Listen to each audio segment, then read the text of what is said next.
First, I have to apologize that I'm not so convenient to stand up and bow to everyone because I'm actually in my office at this moment. But anyway, it's good that I have this opportunity to be invited to share with you, even though it's just a 10 to 20 minutes thing. Now, good evening, my fellow members. First of all, I would like to express my deepest gratitude for the grace and mercy of Almighty God, for the virtues of our holy teachers, for the compassion of our great Grand Senior Master Lao Qianren and Grand Senior Master our Qianren, and for the great support from Senior Master Hong and Master Huang for giving me this opportunity to share with you here this topic. And thanks also to my introducer and guarantor for leading me to the way, and most importantly, to all of you here. Only then I have this opportunity to discuss with you the topic of the fact of the universal law, part 2. Specifically is from the preaching and the teaching of our Lao Qianren. I'm not sure whether most of you heard of it. 空不空，有不有. These 6 Chinese words. If we want to explain these 6 words in Chinese, it seems pretty much easier if compared to that we have to explain in English. But I will try to make it as easy as possible as what I did from during my last sharing. But I'm terribly sorry, only after the class, only I saw the video, then I realized that the slides, the PowerPoint slides that I shared was not moving for the whole of the 15 minutes that I shared last round. So I would like to take this opportunity to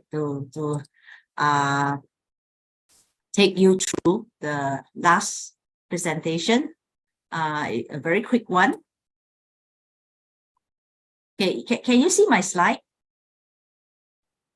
Are they moving? Yes. This round they are moving. Okay, so this is actually my part 1. We were talking about the universal law. We have heard about 12 universal law in this world. And I think Helen just now has make it a very important point that these laws, even the universe, exist after the Tao.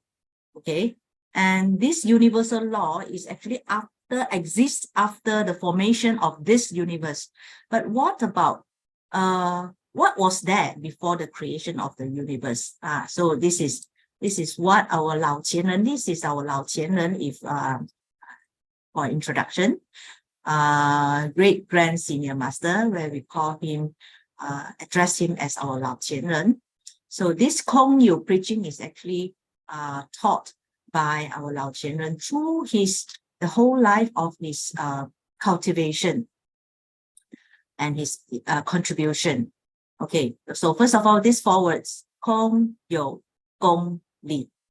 Okay, Kong means sunyata, means voidness, formless. We couldn't touch, we couldn't see, we couldn't hear. Okay, it is formless and it's voidness. Whereas Yu, the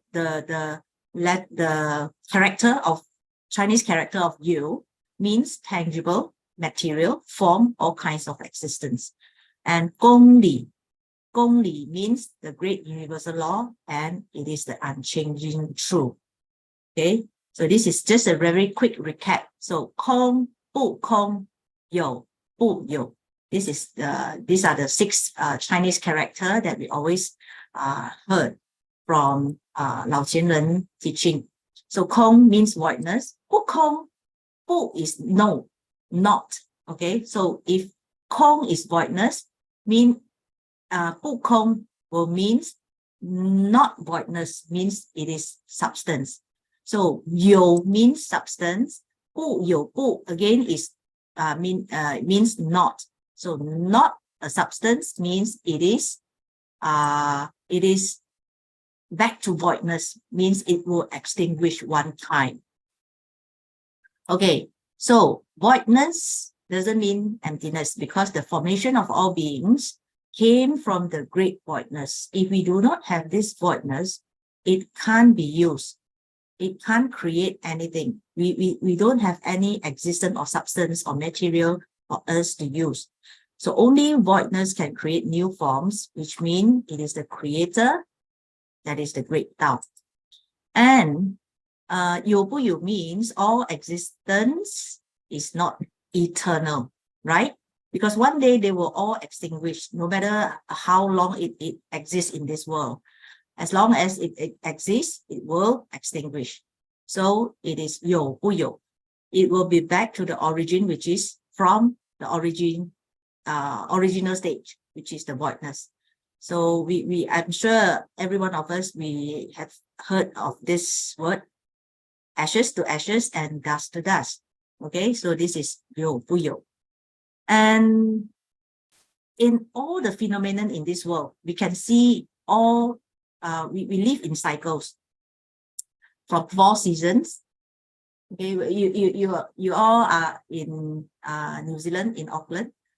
So you have experienced 4 seasons in a world, in a year. But in Malaysia here, we only have 1 season, which is summer. All the way we only have summer. But in New Zealand, you will experience this 4 seasons. From it's in a cycle. Okay, after summer, then you will have your what? Fall. Then you will have your winter, and then it will back to your this 4 seasons, it will come and go. Same as the life cycle of a fruit tree, any plants, it will surely evolve from the seeds, and then you plant the seed, germinate, sprout, seeding, tree, flowers, tree with fruits, and again back to seed, and again back to the plantation. So it's always a cycle, same as the human. This is our life cycle. Everyone, as long as we are born in this world, we cannot escape from the life cycle. So if we are unable to break the life cycle, then we have to face the phenomenon of the incarnation cycle, the cycle of incarnation. So this is a fact of life. If we don't find a way to break the cycle, it will continue. It will continue endlessly. Okay, so this is how 空不空有不有 works in this universe. So what Lao Qian trying to tell us is, how does it work, and what is the correlation between the real and unreal phenomenon? Okay, so this is what I've shared I think it's in March or February. In layman terms, meaning that in the easiest way to explain this, I summarize it into 3, 2, 1. I don't know whether all of you remember what is 3, 2, 1. Okay, so I summarize it into 3 sentences. There are only 3 things exist in the universe. This is 3. What are the 3 things? First one, real things. Second one, unreal things. Third one, the unreal goes into the real for the use of the real one. So what is real? What is unreal? And what does it mean by goes into the real? The unreal goes into the real for the use of the real one. Okay. So now, real means our Buddha nature. Okay, everyone, after we obtain Tao, then only we realize that every one of us, we are Buddha. We have our own Buddha nature, our true nature, and it is formless. It doesn't have a name, and it doesn't have a form. Okay, whatever kinds of our faces, each of our faces, this is just our body. But inside, we know that there is a real Buddha nature. So this is real. What is unreal? Means our body, and all belongings that we can be seen, can be heard, can be touched, and can be felt. Okay, so now we use all the unreal things, means including our body and our name. Okay, so these are unreal things, but how we use that? How we know that these things belongs to me? How we know that this name is my name? Is through the process of how we memorize the unreal thing into our Buddha mind. That means the third thing is the unreal thing goes into the real for the use of the real one. Okay.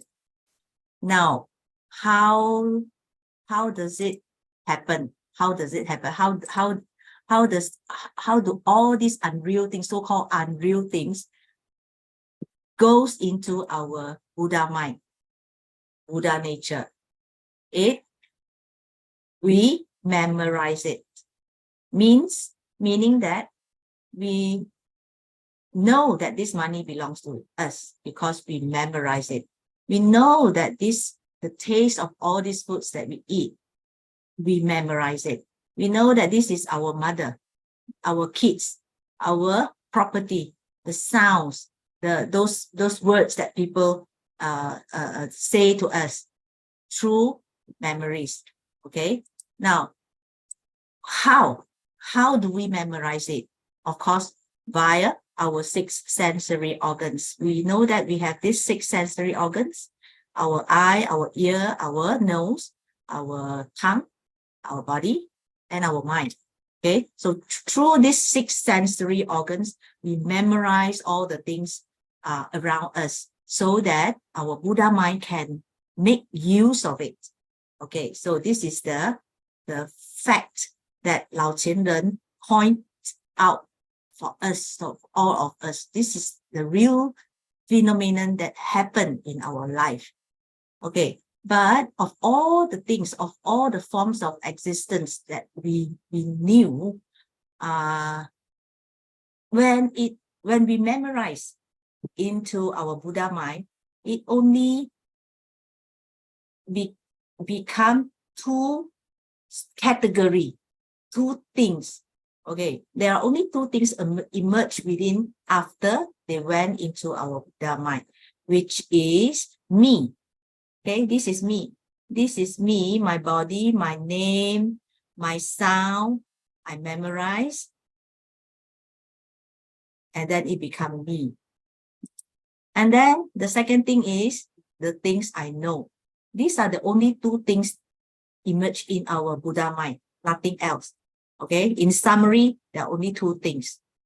So this is 2. Okay, so when these 2 comes together, it become our mind, which is our heart. It become our Dharma.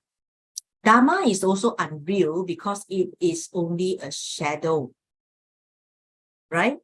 Means everything that we can think in our mind. Can we touch it? We cannot touch it. We cannot grab it. We can only imagine, think of the image that come up whenever we think of it. So that means me and the things that I know, 我跟我所知 equals to Dharma. And within it, we can only memorize their shadows of all forms and their sounds. We cannot put everything physically into our Buddha mind. That is impossible. But we can see it, we can hear it, and then we capture it. We captured all the images, which means is the shadows of all forms and their sounds. That's the only thing that we can memory. Other than that, no, nothing at all. And all of this happening in only one wholeness of the great Tao. This is one. Okay. That my last sharing, I use this picture to show that what does it mean that all of this happening in the wholeness of great Tao. Okay, you see the big circle here. this representing the great Tao. The small circle in within is our Buddha nature. So which means in this world we have so many human, not including those other creature. Only human itself, we have so many human exist in this world. So every one of us represent one Buddha nature, and we are all exist within the great Tao. We never, none of us can detach from the great Tao. Okay, means our body that have to forever suffer. This is our body. This is our Buddha mind. Inside the Buddha mind is our Dharma. Okay, but our body have to forever suffer within the cycle of samsara and reincarnation is because we cannot break the cycle of life and life and birth. So that is our problem. Okay, so this picture represents the relationship of our Buddha mind with the great Tao. This ocean represents the great Tao. This water drop, each of the water drop represent each of our Buddha mind. So we are inside this ocean and we never leave this ocean. So in summary, what does it mean by 3, 2, 1? Means there are only 3 things exist in the universe. 2 means only 2 things emerge within after they went into our Buddha mind. And 1 meaning that all of this happening in one wholeness of the great Tao. So this was my last sharing. Now, as a continuous from my part 1, today we are going to focus into part 2, which means we have to try to answer this question. From umpteen years, what did we store up in our mind? And how they turns into our cause and effect. We all know that there's cause and effect, but how does all the thing that we memorize turns up to be our cause and effect? And in other words, turns out to be our life and our fate. Correct? Everyone, we have our own life and own different life and different fate. But how does it happen? How does it happen? So this is the next slide that I'm going to share is also a preaching from our Lao Qianren. He told us that, sorry, I have to move this away. Okay, there are 8 categories of things that we cling on. Everyone. Okay, first one, fame and fortune. Oh, every one of us, most of us think that we always spend our life chasing fame and fortune. Not until one time, then only we realize that all these things are it is not eternal. Okay. Before that time, we have been spending so many years, so many times of reincarnation of chasing fame and fortune. And secondly, we're also chasing family bondage. These are all the memory that it become the storage of our mind. You know, our computer, we have storage, we have our RAM. Your handphone, you also have your RAM, the memory capacity. But remember, our Buddha mind, the capacity of our Buddha mind is infinity. It doesn't have a boundary. So whatever that we want, we desire, we will store it up in our mind, including our family bondage, including the romance relationship that forever intertwining, and including the longing for meaty taste, and including our bad habitual inertia, including the desire for power, including the deluded conceptualization. Conceptualization, my understanding, is that we couldn't recognize what is real and what is unreal. Whether this world is real, or whether we should pursue a more lasting world. So if we have this deluded conceptualization, we will think that it is in this world, it is tangible and it is real world. And also we always cling on the endless seeds of goods and evils. So all these 8 things will store up in our mind, and eventually it will become our fate and our life and our cause and effect. Okay, so now that we obtain Tao, we know that it is time to turn around and make a difference. So from those eight things that we forever we are clinging onto, from fame and from the chase of fame and fortune, now we have to turn it to blessings, cultivation, and true merit. From the bondage or the family bondage, we have to turn it to merciful work, love. From the romance relationship intertwining, we have to turn it to love of wisdom. From the longing for meaty taste, we have to change it to vegetarian diet. So from this, we have to make a change. We have to turn around and make a difference. And from the bad habitual inertia, we have to turn into pure and peaceful mind. From desire for power, we have to turn into mission and responsibilities. From deluded conceptualization, we have to learn to recognize true and false. And from endless seeds of good and evil, of course, we have to transform to the light of Buddha, which is our original state of mind. Okay, now that we have obtained Tao, and from the teaching of Lao Qianren, we know that we can only return to our true Buddha nature if we practice 有不有空不空, means we truly practice and understand that all beings in this world does not belong to us. It's just temporarily for the use of us. All right, but it doesn't belong to us. Yet it is very challenging. We all know the theory. The theory is much more easier than the practical, right? So that is why I feel that it is really challenging, because we still very much clinging to our greed, the hearted, and our ignorance, 贪嗔痴. Thus, we must turn the wheel of Dharma by cultivating true merit. Only true merit. True merit, my understanding, is 功德. Only true merit can motivate and help us to turn around the wheel of Dharma. Okay, to change from this, the left-hand side, to our true Buddha mind. So,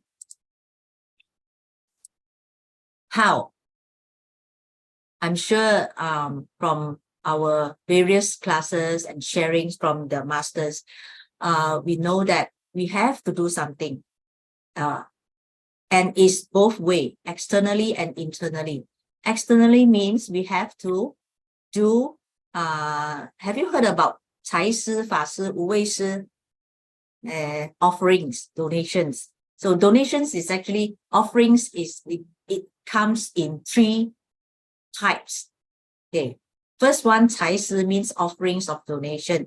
Donation in terms of money or items to help the running of Tao temple, or to print doctrines of saints and sages' remarks to share with others. So this is offering of money or items. Okay. Second one is 法施. 法施 means offerings of preaching and comforting words, so that others can understand and the true understanding of Tao and get rid of troubles and gain wisdom. The third third offerings is offerings of selfless dedication with true courage, doing things others not willing to do. For example, not afraid to work hard to cook vegetarian dishes and to encourage others to practice vegetarian. These are the things that not many people willing to do. But if we can offer our selfless dedication, that is considered 为师. And what about internally? Okay, after we do all these offerings of donation, preaching, and selfless dedication, sure, it will come with true merit if we do it with selflessly, right? But internally, we have to do, we have to move a step ahead, which is we have to confess, we have to confession, we have to repentance, and most of all, we have to have our loyalty, filial piety, and gratitude to all the masters and our teachers, the holy teachers that leading us the way.